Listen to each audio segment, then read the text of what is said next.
Okay, so today we're talking about theme, a concept which on the pre-assessment you folks seem to have at least some sort of passing familiarity with.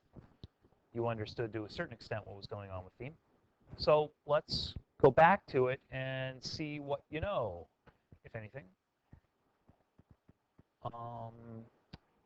Let's see. Jake, theme. What do you know?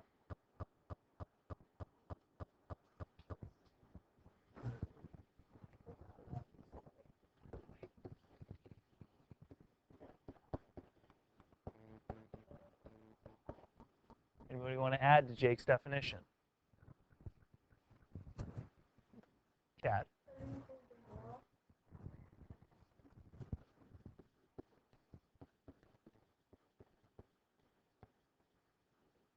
Anything else?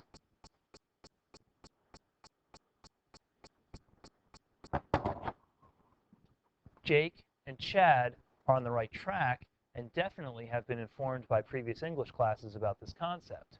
I'd like to talk about where they're correct and then just specify their definition. I like Jake's word idea because it is abstract. Themes are abstract. Themes are not concrete.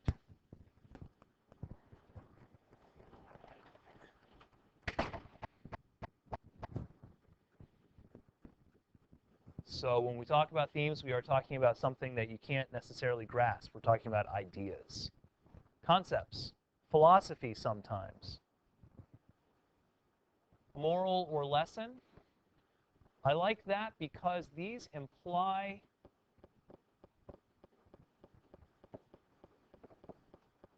sentences.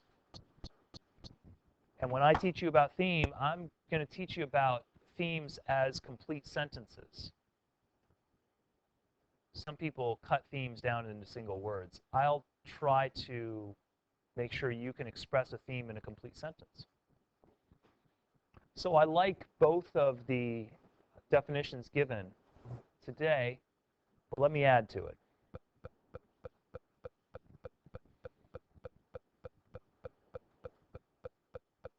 There's your fancy definition.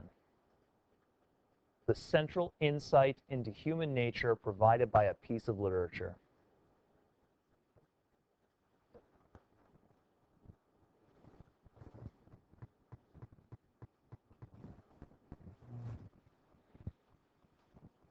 Central insight into human nature provided by a piece of literature.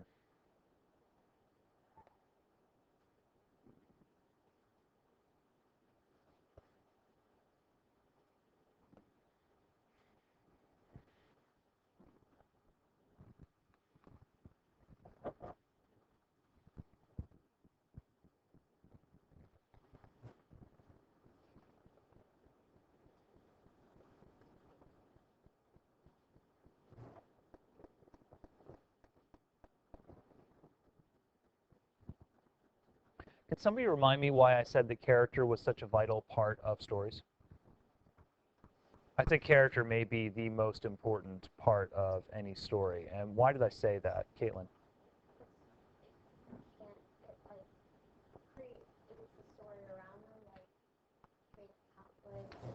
Right, but why does the story revolve around character? It's sort of a philosophical question about literature, about the purpose of literature, about why literature is there. Why not? Well, but then you're saying something about the conflict. Yeah, it's because stories are all about human experience. Stories are always about us. Remember, we're not writing stories about trees. We're writing stories about people.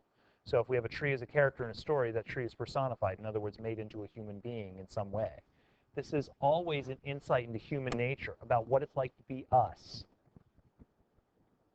And that's why Chad's idea of a moral or a lesson is pretty cool, because when we're talking about human nature, often we're teaching lessons about what we should do. What kind of behavior is appropriate and what kind of behavior is inappropriate. Insight means that they are trying to teach you some sort of lesson. some kind of observation. They want to say something about what it's like to be us.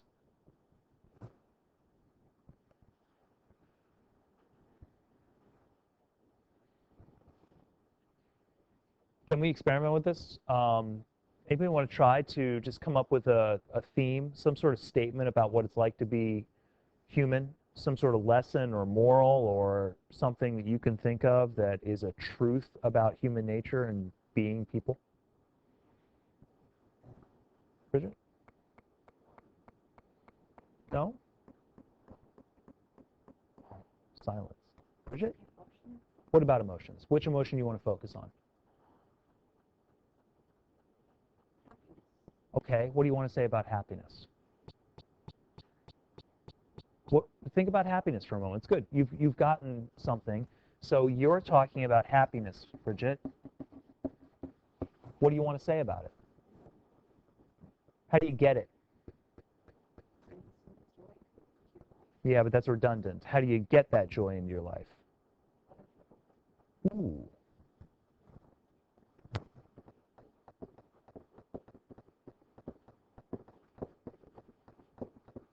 You want to say that?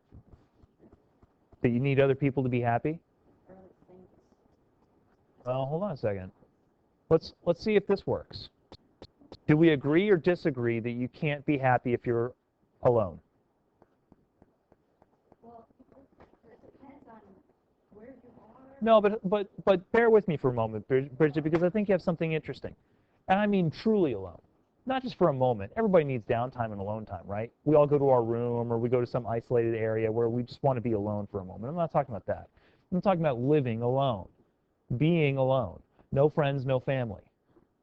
Oh, now you're shocked, right? That's not good. Why not? You'd be more than bored. You'd be depressed, sad, and unhappy. Isn't it true that human beings need other human beings in order to be happy? That we need relationships with people, people to talk to? I heard somebody say at one point that in order to be a happy person, you need 7 touches a day. Like a pat on the shoulder. Jasmine? Oh my God, I'm so unhappy that I said what I said. I'm talking about a handshake, a pat on the shoulder, a hug, that sort of thing. Thank you, Chad. There you go. All right, let's draw it back. I figured, you know what? I figured there's no way I could say that in high school. I thought 7th grade, there's no, they're not going to go there. But Jasmine, you took me right there. The way you said it carried a lot of message. All right. Shh, listen. Happiness requires others. You need others in your life in order to be happy. Okay? Great. Do we agree with that? Disagree with that? I don't know. The fact is that it's an abstract notion about human nature. Somebody wanting to tell me something about the world. Is it a lesson or a moral? Kind of. Maybe. Is it an idea? Certainly. But it's something I'm saying about human nature. You might, by the way, disagree with me. There's a very famous play called No Exit by an author, Jean-Paul Sartre, and you won't read it because it's way advanced beyond you, but he believed actually the opposite, that other people make you miserable. I know, you're shocked again, Bridget. Let's go to some principles about themes. Oh, some big words in this one. Themes can sometimes be ambiguous. Well, see, I define it here. Meaning that they can be unclear or even contradictory.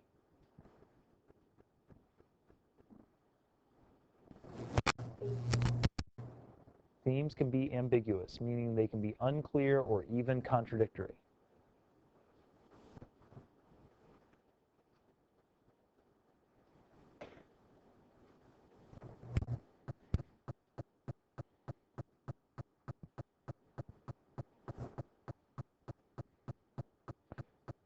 How many of you have finished the Hunger Games trilogy? A few of you?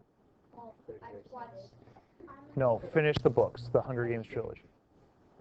Those of you that have finished, would you say that Katniss is happy or unhappy at the end? A mixture of both. A mixture of both. Thank you very much. The author is giving you some sort of what we might call ambiguous message.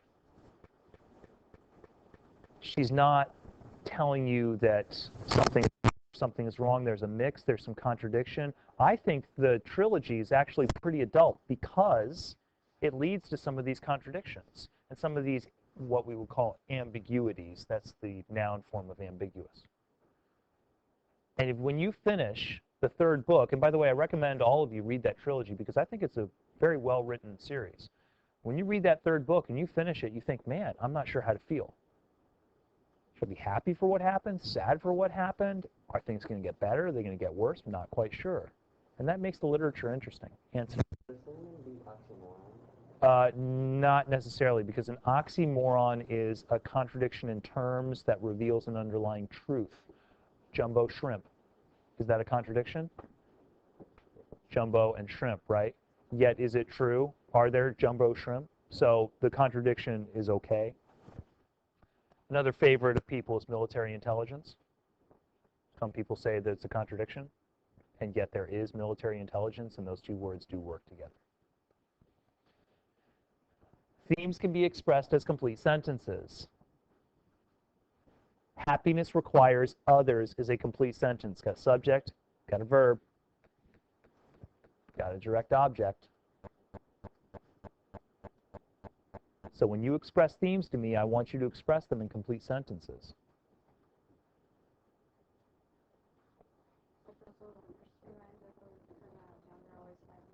Like cliche kind of morals? Sure. Can you think of any? Think of one.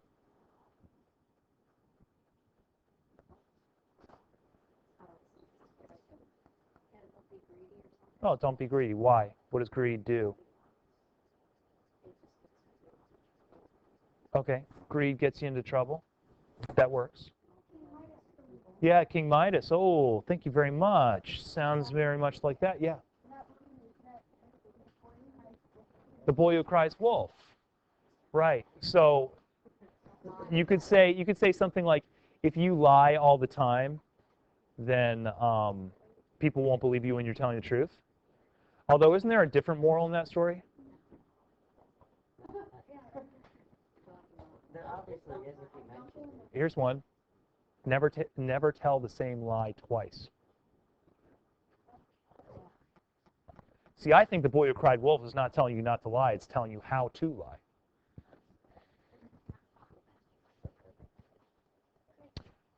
Thank you.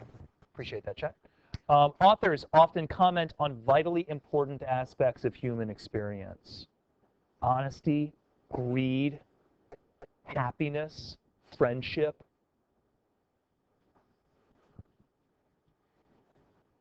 Vitally important aspects of human experience.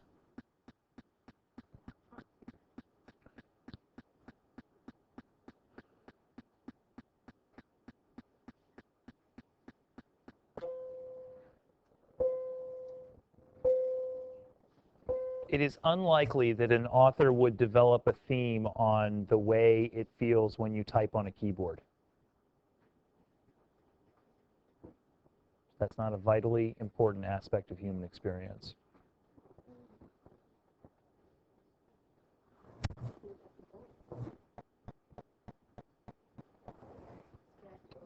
All right, we good? There's your definition. That's the concept. Now let's figure out how to find these things. Let's figure out how to talk about them. Let's figure out how to write these sentences.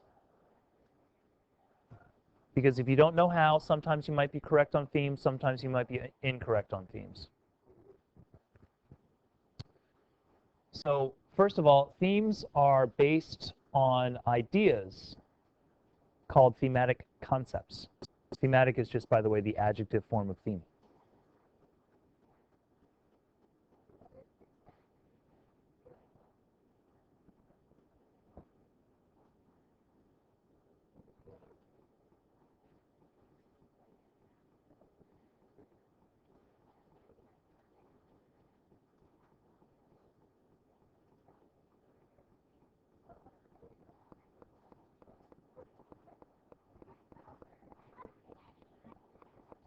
based on ideas called thematic concepts. Ideas like these. You don't necessarily have to list all of them. You could list some that you think make sense. We should add some because we did just add some. Greed, relationships,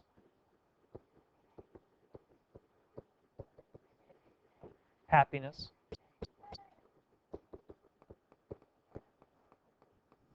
when I asked the question and Bridget came back to me with the answer of happiness, I was very happy because she had actually done this properly.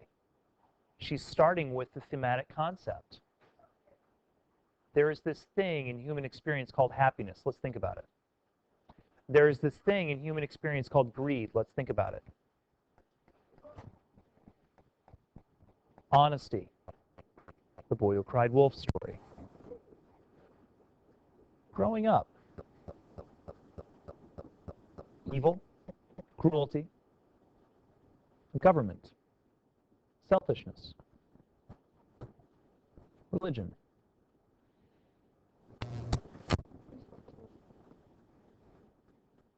How about something that I believe comes into the War of the Wall?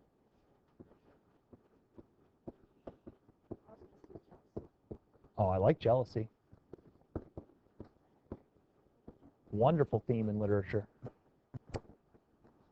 Fantastically Shakespearean theme in the play Othello. You could probably double this. But the important point is that all of these somehow come into our understanding of what it means to be human. The chair doesn't have responsibility. It can't experience responsibility. So it's not on the responsibility makes sense on our list because it's a human thing. The chair can be neither honest nor dishonest, neither evil nor good, and the chair cannot experience relationships.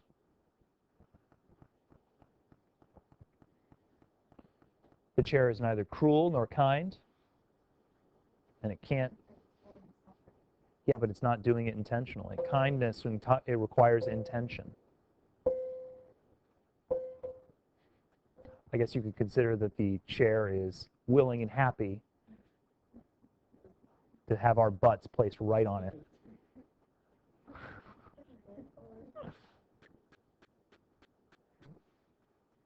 Anybody want to add any to this list?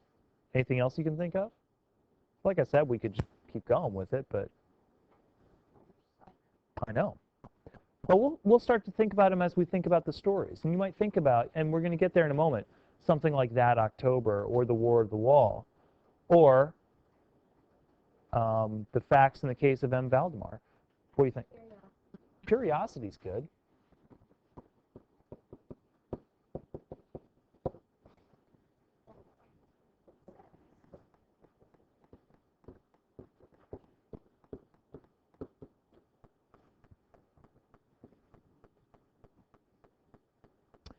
Then, and once again, I walked Bridget through this, so I'm not doing anything more with what's on the board than what we already did in class. Then stories say something about that thematic concept. This is called the thematic comment. So I was asking Bridget, what do you want to say about happiness? Tell me something about it. And that's where a theme becomes interesting. What do you want to say about greed? What do you want to say about dishonesty? What do you want to say about honesty? What do you want to say about prejudice?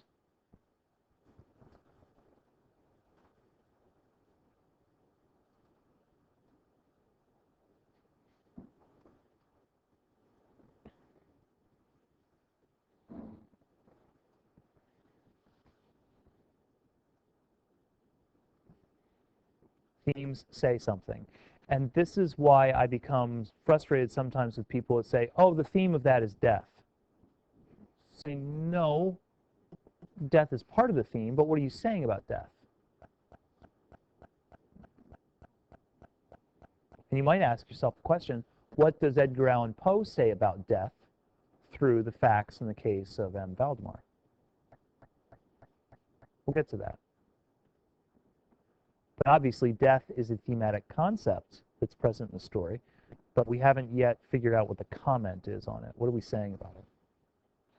So let me give you an example, okay, of how this might work. We could start with the thematic concepts like courage. But we can't stop there. We stop when we have the full theme, which is concept and comment. Somebody want to comment on courage? What do you want to say about courage? Yeah. It takes confidence. It's kind of redundant, isn't it? Confidence is kind of like courage.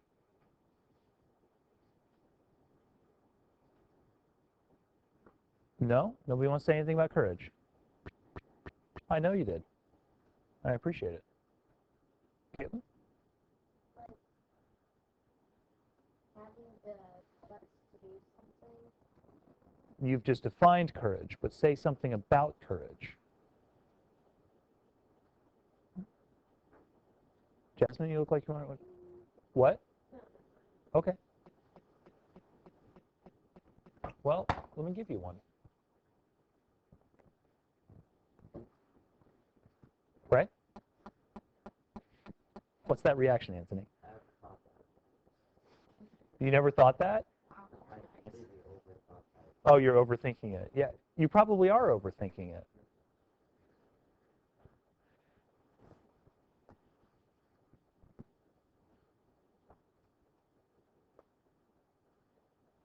Courage can come from anyone. So here we have the comment.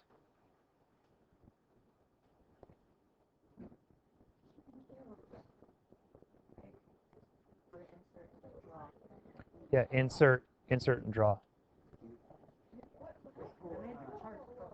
Sweet. Thank you, Zoe.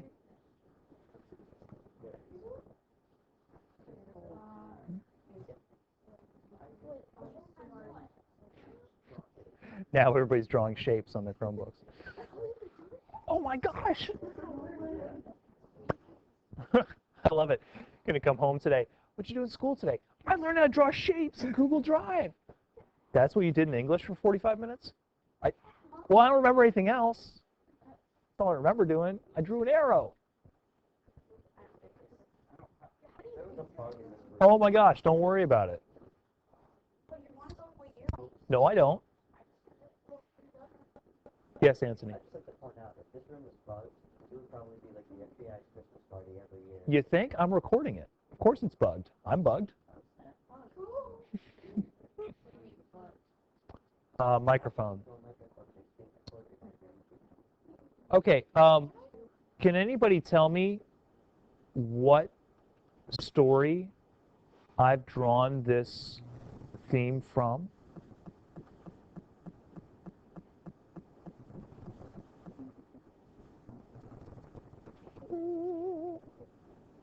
Anthony? No, story that we've read in here. Kaylin?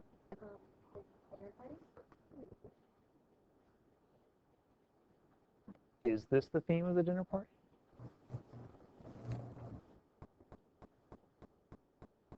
Now let's talk about supporting it. So we've accomplished two tasks so far. First, we've given the definition of theme.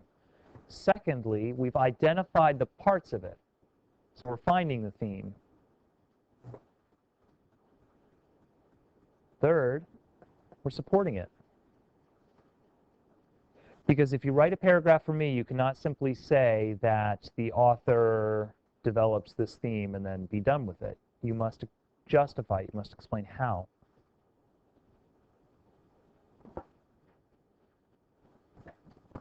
How do you know the dinner party's thematic concept is courage?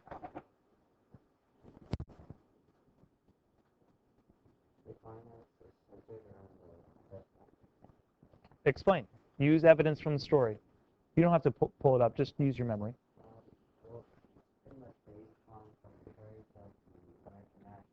Mm-hmm. Okay. The American naturalist. How does he display courage?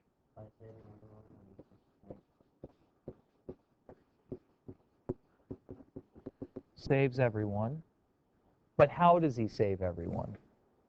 Trapping the snake outside. He doesn't do that.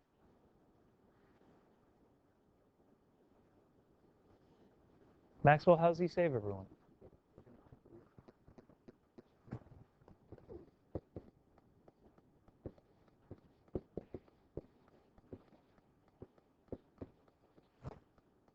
By being calm.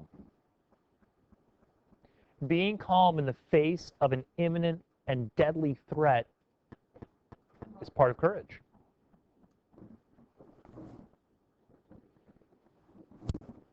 All right, Chet? So how do I know it's about courage? Because it seems that he's displaying courage, and as Anthony was saying, his courage is crucial to the climax. It plays into the conflict. So, oh my gosh, we know it's about courage. Because courage figures centrally into how the protagonist solves the conflict. That's the tool he uses to solve the conflict. So I know it's about courage. What about this coming from anyone part? Yeah, let's spread it around, Anthony. Somebody tell me why I constructed my thematic comment in that way. It's okay. Caitlin? Because the natural love really,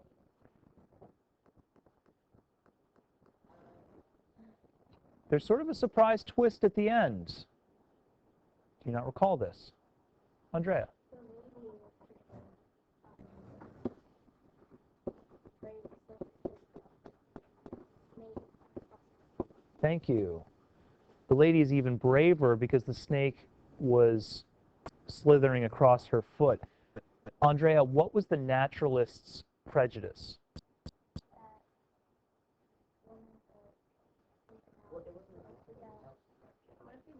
Oh, was it the general that was saying that? Okay. I apologize. The general's prejudice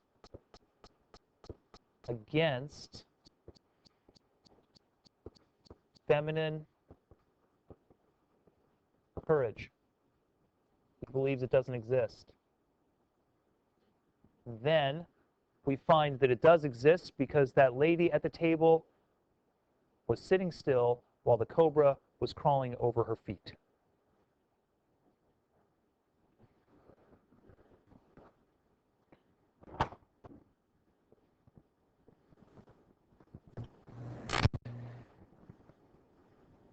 If you want, Caitlin. What do you mean by like prejudice? Prejudice, prejudge somebody. So prejudice means to say that you are like this because you're this type of person. So if I were to say, Caitlin, that you must like to shop because you're a woman, that's right, that's sexism and that's prejudice. That's, well, what that is, no, it may be true, but that you like, but me making that judgment is prejudice because I haven't tried to figure out who you are, I've just judged you based on your gender. That's prejudice. And the general is judging the women, judging their courage based on their gender.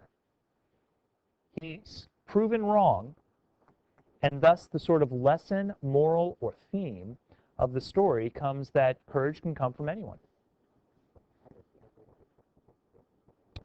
Yeah, that's a bigger question than anybody can solve. This one's a simple sort of question. Courage can come from anyone. It's a good place to stop for day one. What I'd like to do for day two is start to look at other stories and see how well you can do, because I've been leading you through this mostly. And let's see how well you can do with finding themes from other stories. But we can do that tomorrow. So you can close up.